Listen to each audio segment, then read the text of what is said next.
What's poppin' T Squad? It's me, Keisha, and I am here with my all tea, all shade, Real Housewives of Salt Lake City, season 2, episode 1 review. Want to let you guys know that on September 20th, I will not be filming after that because I will be having my surgery for my breast cancer. So basically September 19th, pretty much. After September 19th, there will be no more reviews for the rest of this month because I will be healing from surgery. Give me all the prayers that I have a successful surgery and come out alive. So yeah, this will be my last week filming. So please watch everything so I can get that ad revenue, and please thumbs up these videos for your girl. And I'm gonna try to do, like I said on the other review that I just filmed, some fashion killer episodes with Sharita where we discuss fashion from the MTV Video Awards plus the Met Gala tomorrow, which I'm so excited about. But okay, the girls are back, honey, in the snowy Utah. So we start off with the road trip from hell. This is what happens during, I guess, like towards the middle of the season, where Jen shows up on they're about to go on a trip, and Jen shows up on the bus, honey, with a braided wig on with some plaits, honey. And I'm like, this lady want to be black so bad. Jesus the Christ, she want to be black so bad. I'm like, girl, you already married a black man, honey, married to a black family, got black sons, but it ain't enough. If she can't call herself Bonquisha, it is just not gonna be enough for her. And so she gets on the bus and she immediately gets a phone call, and so you see her like, uh-huh, yeah, okay, like, but her eyes is going like this. So she was like, Whitney, take this mic off of me. And she was like, I gotta go. So she leaves, and then 12 minutes later, here come the popos swarming up like they SWAT. It was like 10, 12 cars looking for her ass. And the lady's like, what if she on the run? What is going on? She done was scared of all these fragile white women with her ghetto shenanigans. I was like, now this the blackest thing your ass done fucking did. I was like, this was God repaying your ass for wearing that fucked up ass wig with them fucking braids. That was God getting your ass for being fucking disrespectful to black women. So then we go 2 months earlier, and we see Lisa visiting Jen at her new rental house, because remember we found out last season that the Shaw Chateau or whatever the fuck they were saying was a rented property that they rented out for the season. Now she done got another rental property that you could tell it was fully furnished, and she was like, okay, we just gonna move into this bitch and pretend like it's ours again. Girl, the links that people will go to just to like floss for television is amazing. So she shows us her closet with all her stolen goods. She done took all these damn people money and then bought all these goddamn designer clothes. So her and Lisa sit down and talk, and Jen says that 6 months prior, she and Sharif almost got a divorce because of the way her ass was acting. You know, she was having these outrageous outbursts and going off and losing her shit on everybody. Like she was just a fucking like a what's the word I'm looking for? I was gonna say it's a Tyrannosaurus Rex, but not that Tasmanian devil. That's what she was acting like. So she said that they got into it and he left, and then she got a phone call the next day from a divorce attorney. Child, Sharif was tired of her ass. That's why I was like, Sharif ain't never around, because Sharif got another bitch somewhere. Sharif got him a real black woman because he's tired of you and your fakery, bitch. So she was like, after my dad passed and he wasn't there, I was being resentful and didn't even know it. She say they're in couples therapy now. I still don't see it working because he know your ass is fucking guilty. And as soon as your ass get in locked the fuck up, he leaving your ass. And then we got to see pictures of Jen's old face. And I was like, why did you do all that shit to your face? Like, she was a pretty girl, pretty natural, Hawaiian-esque. Now she over here looking like a hybrid of Khloe Kardashian and Nicole Scherzinger from the Pussycat I'm like, girl, who are you? A little bit of Rosie Perez in there. It's just a America Fiera. Like, it's just, I don't know who the lady is.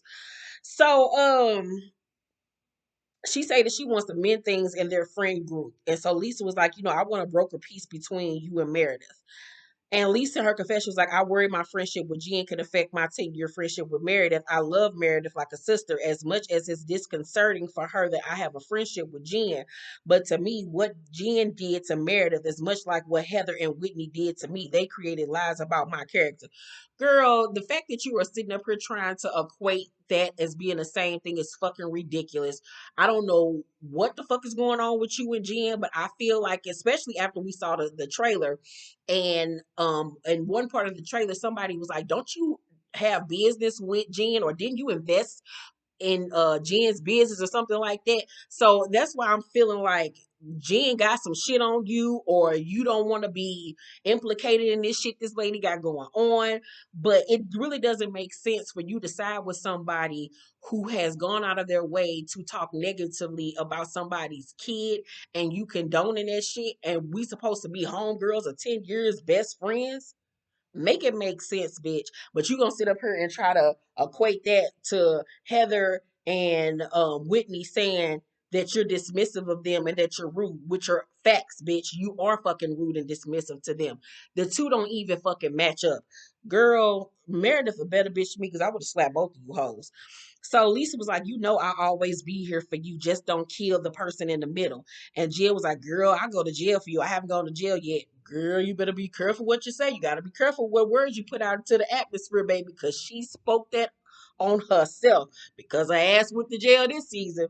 So Heather visits Meredith at her new home, which you can tell is not a rental and that it's actually hers. And it was fucking beautiful, bitch. I was like, Meredith is that girl. So Lisa was like, I'm sorry. Meredith says, I think Seth will be able to spend 50% of his time here, and it's good. She's like, they still working on their marriage and everything, which is good. I still don't see it for them for real, for real. I still feel like Meredith had her little piece out there. She probably still do. So we then get to see pictures of Heather's old face. And Heather looked like a normal white girl. Was she the like finest thing ever? No, but she looked a lot better than what she do now. Because you know I say she looked like Meatloaf. I would do anything for love, but I won't do that. All she needed is a trench coat. So Whitney at home with her family and her three stepsons who are 29, like 26 and 23, come over to visit for the 26-year-old's birthday. Remember, she's 34, so she's closer to her stepson's age than she is her own husband. She says she's rebranded her skin oil company. And in her confessional, she was like, I'm ready to have my own money and not do this anymore. And I was like, well, at least the bitch is honest. I fucks with Whitney. Whitney still got her, little Republican Trump supporter ways, but I fucks with her for the most part. So then we see her drunk ass drop the stepson cake child, and then her nasty ass gonna try to pick the cake up off the floor, put it back on the little cake stand to take it back out there. So I'm like, was she gonna take that cake back out there just for him to be able to blow the candles out? Because I know damn well she was not about to try to feed them that cake that had been on the fucking floor. But knowing her white ass, she probably was. Then her drunk ass end up dropping the cake again, but this time on the face. So she just falling out laughing. She get the cake outside. It's a mess. It drops it again outside on the pavement. I was like, girl, just and the cake was ugly anyway. I was like, who made that shit? I hope you did. And you ain't go to no bakery and get it made looking like that, because that shit looked like it came out the box. So we finally get to see the star of the show, the main bitch, Mary motherfucking Crosby. I miss Mary. Mary is fucking hilarious. She, to me, had the standout moments of tonight's episode. So she arrives at her church, honey, in her Range Rover and her pink satin suit. And I was like, come on, Mary. The fashions is a lot better than how we met her last season. Her makeup look a lot better. Her hair look a lot better. Now, her one confessional look was still a Michael Jackson mess. But for the most part, most valuable player. I feel like most improved. So we found out that she spent the 6 months of lockdown by herself because Robert Sr. got stuck in Florida and was too afraid to fly home. But you know the nigga old and he like knocking on heaven's door. So her son was there with her, but he a teenager. He ain't trying to fuck with her like that. So she said she found herself walking around the house talking to herself a lot. And I was like, Mary, I think you always talk to yourself. That ain't nothing new. So she decided to start a podcast. So that's what she's doing at the church. She's recording her podcast with two other church members. So one of the co-hosts, y'all, named Sean, start praying. He get to doing all that shit that I hate when preachers do all that. Lord Jesus, I just want to thank you for today and tomorrow and the next day after that. Bless Mary, our pastor. She is the Almighty. And I'm looking like, nigga, clear your throat. Don't it hurt? Mary was even annoyed, and she was like, hold on, hold on. I'm going to show you. Without all that, just relax. So then Mary gives the prayer, and it's all sweet and relaxed. She was like, see, you ain't got to do all that. I was like, thank you, God. Because, like, all of that is not necessary. God can hear you in your regular voice. The fuck? So Mary was like, this year has been hard not going to church. She misses, being in front of her congregation.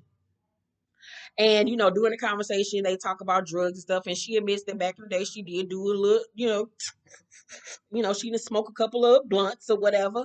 And Mary was like, I don't feel like I fit in this world. I was never liked, but I realized when I came to God, that's what makes me stay driven. I was never loved like that by a human being. That's why I don't trust humans. I was born for God. And I was like, that's her truth. She living in it. And I don't really have much to say about that. I really want to know, like, what is the dynamics between Mary and her mom. I know her dad passed away. So I want to know, like, what was her relationship with her parents growing up? I know that she said that her grandmother loved her, but like, what's going on with her and her mom? I know her mom, she said, fell out when the grandmother left her to church and not the mama. So, So we then meet new cast member Jennie. She is a cute and petite little Asian woman. She is just so cute. Lisa comes to visit her with her son Jack. Their sons are actually best friends. She has three kids. The daughter, love the daughter. She was so cute. Love her. I could see her being on a sitcom. So Lisa was like, tell Jack, how you got out of Vietnam. She's a Vietnamese, not Asian. So Jennie was like, on a boat, dude. Like, I like her so far because she just down to earth. So we found out that she's 45. And she was like, oh, no, actually, I'm 2 years younger. And the producer was like, explain it. So she was like, when she came from Vietnam, she was 7 years old, but her father lowered her age 2 years so she could go to kindergarten. And then we learned that on her journey from Vietnam, they were captured by the Thai pirates and placed in a Thai refugee camp. And 3 years after that, that they were in the camp, they were sponsored by a Christian church, and that's how they ended up in Long Beach, California. Like, her story is just like, wow, like that's like her journey from Vietnam to here and to becoming successful. Like, that could be a fucking movie, like on some real shit. So Jennie in her confession was like, when we were sponsored by the Christian church, we converted to become Christians, but when I met my husband Dewey, I love his name, he was a hardcore Catholic, so I converted.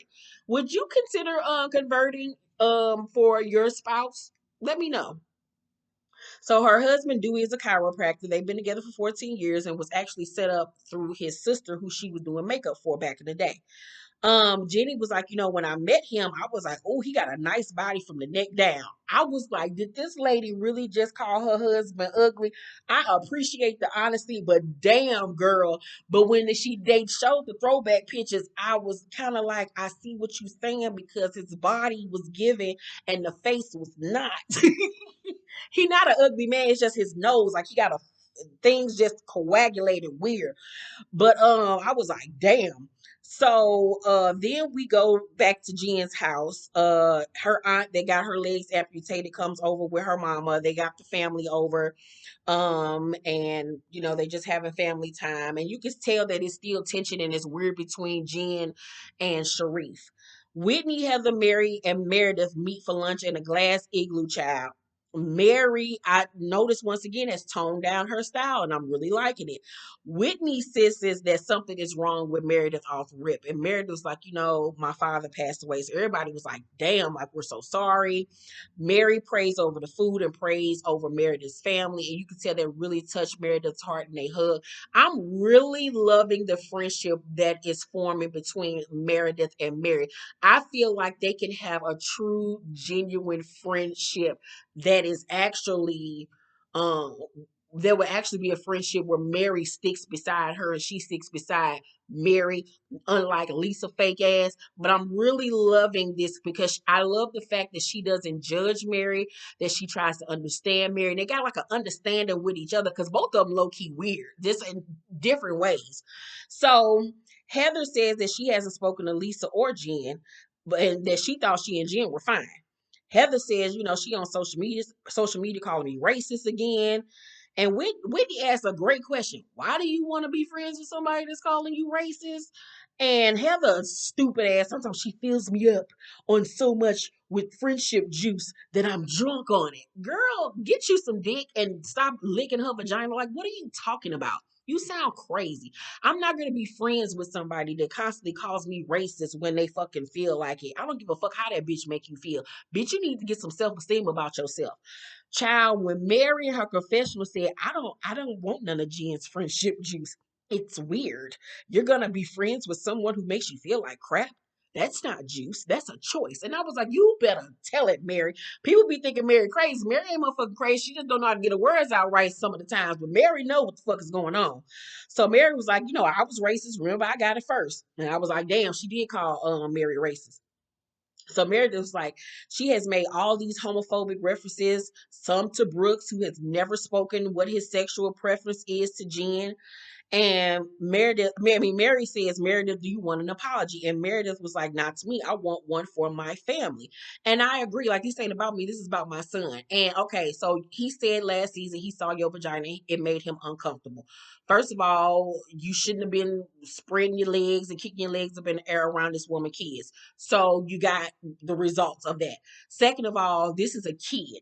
And you sitting up here going online talking about a kid liking shits about a kid, like you're crazy. You're fucking crazy. But let somebody say something about Sharif or Hakeem or whatever your goddamn kids are, bitch, you gonna be trying to run out in traffic. Like, make it make sense. Like, you're over here fighting against the kid. Like, what? Like, lock that bitch up and throw away the key. So Heather was like, she's talked about all of us except for Lisa. Like, what is it about? Like I said, she got something on Lisa. Them hoes is tied together some type of way because this allegiance is weird. So Meredith was like, they really weren't even friends until post Vegas, and they really weren't. So Whitney was like, how would Lisa feel if Jen went after Jack and Henry and you became her biggest supporter? Whitney asked the right motherfucking question. Whitney does her homework. Meredith was like, do I understand it? No. Does it irritate me? Of course. And it would me too. Like, I would be seeing her for her works and be like, oh, this bitch was never really my friend. Like, because I'd be damned if one of my friends, my close friends, sit up here and support and be friends with somebody that has constantly gone after my son. Bitch, you're dead to me, ho. Fuck you. Fuck you. So Meredith is at home cooking Shabbat dinner for her family child with this outfit on that looked like somebody slapped some pillowcases on the sleeves and didn't sew them to the shoulders. I didn't know what the fuck was going on with this look. I did not like it. They're doing Shabbat dinner, just like in honor of her father, and they've invited the Barlows over. Meredith says in her confessional, even though I'm hurt by Lisa, she's still one of my closest friends, and I need my friends right now. And I can kind of get that, you know what I'm saying? Like, they are close friends, but at this point, like, this hoe don't really ride for you like that, so I wouldn't even want that bitch in my house to celebrate shit for me because she fake. Fuck that. So, the Barlows arrive. Meredith tells her that, she lost it when Seth came home the previous night. She just broke down and cried in his arms about her dad. Lisa in her confessional says, I feel like I used to do things with Meredith all the time, but since I've become friends with Jen, things have definitely shifted. And I was like, and you wonder why, ho? So then they sit down and talk, and Meredith tells Lisa that she went to lunch with the girls and they talked about her. And I was like, this, I fuck with Meredith because Meredith says it like it is. She ain't gonna front and fake. So Meredith was like, Heather said I owe Lisa an apology. Like, I didn't have to prompt her or anything. So Lisa was like, well, where can we go with Jen? I feel like you need to give her a chance. And Meredith was like, she needs to apologize to my family. If she swears at me, points a finger in my face, yells at me, she will never see me again. And I don't blame her. Like, you have to just set boundaries to people. Like, you're not going to ever in your life think you're going to disrespect me and think that you're going to be able to just come back and forth as you please in my life. Absolutely the fuck not. So Lisa was like, I know me choosing to be friends with Jen hurts you, but I've always kept my relationship with both of you separate. If she makes an honest apology for you and Brooks, would you want to move forward? Meredith was like, it's not about me, it's about my family. Lisa says, she said, um, at Mary's lunch that she's had to fight a little harder. We need to listen to her and understand her. Like, why are you caping for this woman so hard? I just don't understand it. Are you fucking her? So Meredith was like, I fully respect someone's feelings, but you can't use it as an excuse to mistreat people, which is what she's done for a year. And I'm like, so like, that this woman keep on saying shit about my motherfucking son, and you talking about, so we should understand her feelings? Fuck her feelings. So Lisa was like, I feel like she's mistreated too. What?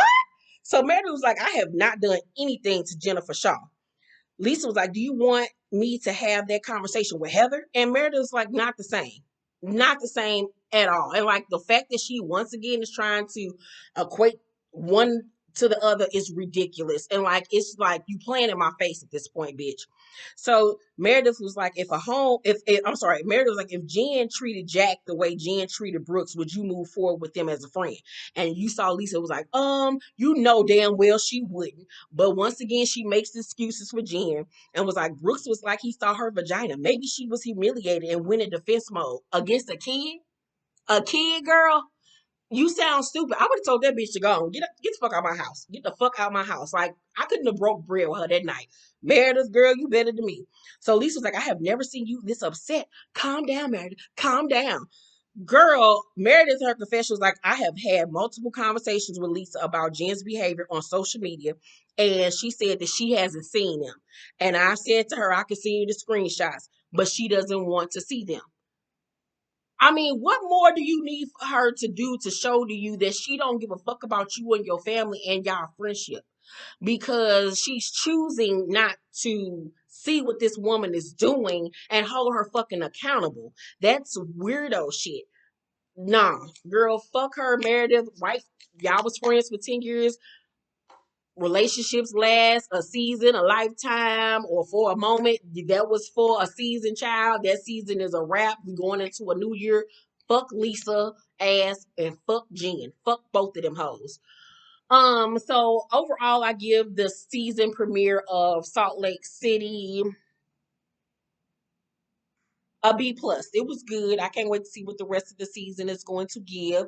Married to Me once again was the MVP, the star of the show. Whitney came in second. They both give me life. But I think Whitney gonna end up pissing me off later on this season with this whole Mary run a coat thing or whatever the fuck. Fuck her too. Anywho, make sure you guys thumbs up this video, like and subscribe, and hit that notification bell button. I love you guys, and I will see you on the next review. Bye.